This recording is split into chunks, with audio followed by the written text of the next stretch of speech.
पाकिस्तान और कुवैत के दरमियान दिफाई मुआहिदा। पाकिस्तान के fighter jets, missile defence system और फौजियों का कुवैत में मौजूद होना। दुनिया की मौक़िर न्यूज एजेंसी रॉयटर्स ने यह दावा किया कि कुवैत इस वक्त कोशिश कर रहा है कि पाकिस्तान के साथ सऊदिया तर्ज का दिफाई मुआहिदा करे। अब यह खबर आनी ही थी कि इस सब के अंदर पाकिस्तान का मौक़िफ़ तो मैं आपके सामने रखूंगा, लेकिन ईरान ने कुवैत में रंदा फेर दिया है। कुवैत में अब सिर्फ अमेरिका के अड्डे नहीं, बल्कि कुवैत के अपने water desalination plants, power plants, तेल की तनसीबात और कुवैत का पूरा इंफ्रास्ट्रक्चर इस वक्त ईरान के निशाने पर है और मिसाइल सक्सेसफुली जाकर इंपैक्ट भी डाल रहे हैं, यानी एयर डिफेंस जवाब देता जा रहा है।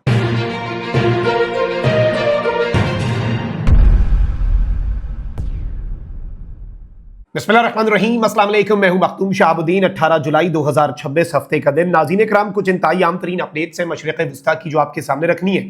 सूरत हाल बहुत तेज़ी से तब्दील हो रही है। आपको मालूम है कि पाकिस्तान इस वक्त कलीदी किरदार अदा कर रहा है। पाकिस्तान सालसी की कोशिशें भी कर रहा है अमेरिका और ईरान के दरमियान भी, कि डोनाल्ड ट्रंप की जो डेडलाइन है जिसमें उसने ईरान के तमाम पावर प्लांट्स और ब्रिजेस को तबाह करने का कहा है, उससे पहले मामला हल हो जाए, क्योंकि सिर्फ ईरान के फिर पावर प्लांट और ब्रिज तबाह नहीं होने, फिर पूरे मशरिक़ वस्ता ने अंधेरे में डूबना है, बाबुल मंदब ने बंद हो जाना है, तबाही की एक ऐसी लहर और एक ऐसा चेन रिएक्शन शुरू हो जाना है जिसमें अरब ममालिक के लिए भी इस जंग से बाहर रहना प्रैक्टिकली इम्पॉसिबल हो जाएगा। मुसलमान आपस में ना लड़ें, पाकिस्तान का ऑब्जेक्टिव नंबर 1 है। इस सब के अंदर रॉयटर्स ने कुवैत के हवाले से खबर दी। आपको यह पता होना चाहिए कि रीसेंट इस वॉर के अंदर ईरान की कुछ अरब ममालिक के हवाले से बड़ी डिफरेंट पॉलिसी है, बल्कि आप इसे ट्रैफिक लाइट्स की तरह समझ लें। एक सब्ज बत्ती होती है, एक पीली बत्ती होती है और एक सुर्ख बत्ती। सऊदिया के हवाले से ईरान की सब्ज बत्ती रही है, यानी काफी हद तक सऊदिया के हवाले से ईरान ने हाथ जो है वो हौला रखा हुआ था। पीली बत्ती जो है वो ईरान की है कतर के हवाले से, ओमान के हवाले से और यूएई के हवाले से भी in the past few weeks, उससे पहले नहीं था। फिर जो सुर्ख बत्ती है ना, वो है उर्दन के हवाले से, कुवैत और बहरीन के हवाले से। कुवैत उन्हीं ममालिक में है जिन पर ईरान बहुत सख्ती से और शदीद तरीन हमले जो है वो कर रहा है। और अब ईरान एक स्टेप आगे बढ़ा है। बाकी ममालिक के अंदर सिर्फ यूएस के बेसिस हिट हो रहे हैं, लेकिन अब कुवैत की अपनी तनसीबात को भी हिट किया जा रहा है। और यूं लग रहा है कि कुवैत को भी पता लग गया है कि अमेरिका अब हमें नहीं बचा सकता। इसीलिए रॉयटर्स वाली खबर भी आई और उसमें भी पाकिस्तान का मौक़िफ़ बड़ा दिलचस्प है, बड़ा अहम है और काबिले सताइश भी है। मैं वो डिटेल्स और कुवैत के अंदर जो लेटेस्ट ईरान ने तबाही मचाई है वो डिटेल्स भी आपके सामने रखता हूं। लेकिन उससे पहले अगर अभी तक आपने इस वीडियो को लाइक नहीं किया, लाइक जरूर कर दें, कमेंट सेक्शन में राय का इजहार भी कीजिएगा और पाकिस्तान जिंदाबाद का नारा आपने कमेंट सेक्शन में जरूर लिखना है।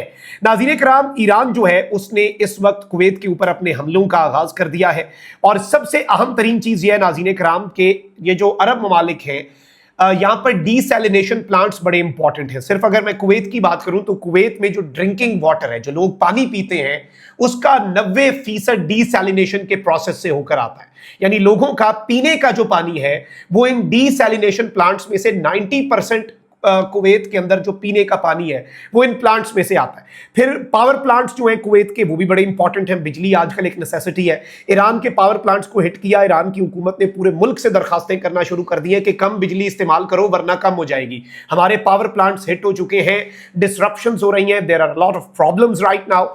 अब इस सब के अंदर अहम चीज क्या है नाज़रीन कराम, कि अब तो फुटेजेस सामने आना भी शुरू हो चुकी हैं और जो ईरान है उसने सबसे पहले कुवैत के अंदर अमेरिका के बेसिस को हिट करना शुरू किया, नंबर 1।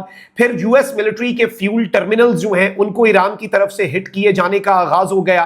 फिर इस सारे के सारे मामले के अंदर नाज़रीन कराम बैलिस्टिक मिसाइल जो हैं वो ईरान के एंड सही निशाने पर जाकर कुवैत के अंदर लगना शुरू हो चुके हैं। इसका मतलब यह है कि सक्सेसफुल मिसाइल का जो इंपैक्ट का रेट है, वो जो एक परसेंटेज है कि ईरान के कितने परसेंट मिसाइल आपने फजा में तबाह कर दिए। फजा में भी तबाह करें तो उसके मलबे से कुछ थोड़ा बहुत नुकसान होता है, लेकिन अगर मिसाइल एग्जैक्ट उस जगह पे लग जाए जहां पर वो भेजा गया है फिर तो तबाही बहुत ज्यादा होती है।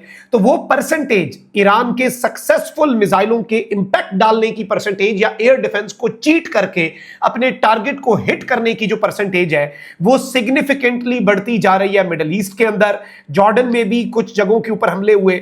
फिर सबसे आम तरीन चीज यह है नाज़रीन कराम के अब ईरान ने भी कह दिया है और कुवैत ने भी अनाउंस कर दिया है और अब फुटेजेस आ रही हैं कि कुवैत के पावर प्लांट्स जहां से बिजली घर हैं कुवैत के वो, और पानी के डीसैलिनेशन प्लांट्स जो हैं उनको ईरान ने फुल फ्लेज तरीके से हिट करना शुरू कर दिया है अपने बैलिस्टिक मिसाइलों से।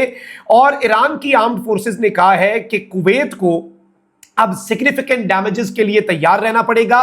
कुवैत के ऊपर सिर्फ कागजी कार्रवाइयां नहीं होंगी कि मिसाइल मारा, बस कागजों में हुआ कि जी थोड़ी बहुत तबाही हो गई। और आग इस वक्त शदीद तरीन लगी हुई है कुवैत के अंदर, जो डीसैलिनेशन प्लांट है और पावर प्लांट्स है वहां पर। कुवैत की एयर स्पेस जो है उसे भी बंद कर दिया गया है। कुवैत एयरवेज ने अपनी शेड्यूलों अपनी जो फ्लाइट्स हैं उनके शेड्यूलों को तब्दील कर दिया है, रीस्केड्यूल कर दिया गया है फ्लाइट्स को, और फ्लाइट ऑपरेशंस जो है वो कुवैत के अंदर मुअत्तल हो चुके हैं। कुवैत को भी पता लग गया है कि चीजें काफी खराब हो रही हैं। फिर ईरान ने मिडिल ईस्टर्न नेशंस को यह पैगाम दिया है, गल्फ के ममालिक को जहां पर अमेरिका के फौजी मौजूद हैं, उन ममालिक को कहा है कि आप लोग अब तैयारी कर लें एक लंबी जंग की। हमारी आपसे भी अब जंग शुरू होने वाली है और अब ये जंग हम एक डिफरेंट मरहले पे ले जाएंगे। यानी अरब्स को यह मैसेज दिया गया है और टाइम दे दिया गया है कि आप अब जंग की तैयारी कर लें। कुवैत की अपनी पेट्रोलियम कॉर्पोरेशन ने अनाउंसमेंट की है कि कुवैत की वाइटल साइट जो है ऑयल सेक्टर के अंदर, उस पे ईरान की तरफ से अटैक हुआ और यहां पर नंबर ऑफ इंजरीज हुई है, यहां पर मुतअद्दिद लोग हमारे जख्मी हुए हैं। कुवैत पेट्रोलियम कॉर्पोरेशन ने ऑफिशियल अनाउंसमेंट की है और उन्होंने कहा है कि हमारी तेल के हवाले से, ऑयल पहले पावर और डीसैलिनेशन, अब तेल के हवाले से इन्होंने कहा हमारी सबसे वाइटल, सबसे अहम तरीन साइट, हमारे तेल की इंडस्ट्री की रीढ़ की हड्डी पर ईरान ने वार किया है। सिग्निफिकेंट मटेरियल लॉस हुआ है, यानी जो नुकसान है, माली नुकसान, वो बहुत ज्यादा है और बड़ी तादाद में हमारे लोग जो हैं वो जख्मी भी हुए हैं और उन्होंने कोई फिगर नहीं दिया, उन्होंने कोई इस हवाले से जो स्टेटमेंट है वो जारी नहीं की। अच्छा, अब नाज़रीन इकराम मैं आपको ये बता दूं कि एक और ईरान के पावर प्लांट को भी हिट कर दिया गया है। कुवैत ने अपनी एयर स्पेस को फुली बंद कर दिया है। अब रॉयटर्स ने यह खबर दी थी कि कुवैत जो है वो सऊदीया तर्ज का पाकिस्तान के साथ एक दिफाई मुआहदा करना चाहता है, एक फुल फ्लेज SMDA साइन करना चाहता है, जिसमें पाकिस्तान को ऑब्वियसली पाकिस्तान में अरबों डॉलर्स की इन्वेस्टमेंट, पाकिस्तान को तेल प्रोवाइड करने की बातें, डेफर्ड पेमेंट्स और हर चीज कुवैत कह रहा है कि जी आपके लिए हाजिर है। पाकिस्तान ने कहा है जी कोई मसला ही नहीं, हम अपने दिफाई मुआहदे भी करेंगे, हम अरब ममालिक के साथ कोऑपरेशन और कोलैबोरेशन भी बढ़ाना चाहते हैं। लेकिन रॉयटर्स ने भी यही कहा कि इस वक्त टॉक्स आगे क्यों नहीं बढ़ रही, क्योंकि मिडिल ईस्ट में एक वॉर चल रही है और ईरान इस वक्त कुवैत को डायरेक्टली हिट कर रहा है, कुवैत को अटैक कर रहा है। पाकिस्तान इस सेंसिटिव टाइम के ऊपर अगर एक मुआहिदा कर लेता है तो पाकिस्तान और ईरान के दरमियान टेंशंस जो हैं, जो कि अल्लाह ना करे कभी बढ़े, पाकिस्तान और ईरान के दरमियान भी टेंशंस जो हैं उनमें एक सिग्निफिकेंट राइज आ सकता है। पाकिस्तान और ईरान के दरमियान टेंशंस बहुत ज्यादा बढ़ सकती हैं और इसीलिए पाकिस्तान फिलहाल रिलक्टेंट है। पाकिस्तान ने इनकार नहीं किया, पाकिस्तान ने नो नहीं कहा, पाकिस्तान ने इस प्रोसेस को स्टॉप नहीं किया, बल्कि पाकिस्तान ने कहा हम इसे पॉज कर रहे हैं। मिडिल ईस्ट का ये तनाज़ा हल हो जाए, आपका और ईरान का फड्डा जो है वो एक दफा हो जाए, हम इस मामले के अंदर ईरान के खिलाफ उतरने का तासुर नहीं दे सकते। अब जो सऊदीया और पाकिस्तान के दरमियान SMDA था, दिफाई मुआहिदा, उसका ईरान ने खैर मकदम क्यों किया था पिछले साल? ईरान ने कहा था बहुत अच्छा काम किया आपने, क्योंकि उस टाइम पे कतर पे इसराइल ने स्ट्राइक्स की थी, हमने तो ये मुआहिदा किया था इसराइल के कॉन्टेक्स्ट के अंदर। और पाकिस्तान के वाले से ये इंटरनेशनल मीडिया और इसराइली मीडिया ने भी कहा कि ये इसराइल के लिए एक मैसेज है। तो पाकिस्तान ईरान के कॉन्टेक्स्ट के अंदर इस तरह का कोई मुआहिदा करने के मूड में नहीं है और इसमें कुवैत को बताया गया है कि बिल्कुल जी हम करेंगे ऐसा, लेकिन एक दफा ये मामलात हल हो जाएं, एक दफा चीजें जो हैं वो अच्छे तरीके से अफाम तफहीम से आगे बढ़ जाएं, फिर जिंदगी पड़ी है और सारा पाकिस्तान भी इधर, कुवैत भी इधर, भाई मुल्क है, हमारा दोस्त मुल्क है और हम तो अभी भी कोशिश करेंगे ईरान और कुवैत में भी मामलात हम हल करवाने में कोई किरदार अदा कर दें। लेकिन इस सेंसिटिव टाइम के ऊपर पाकिस्तान किसी नए दिफाई मुआहदे के अंदर नहीं जाएगा, ये मैं आपको खबर दे रहा हूं। अपना बहुत ख्याल रखिए। अल्लाह निगहबान। पाकिस्तान जिंदाबाद।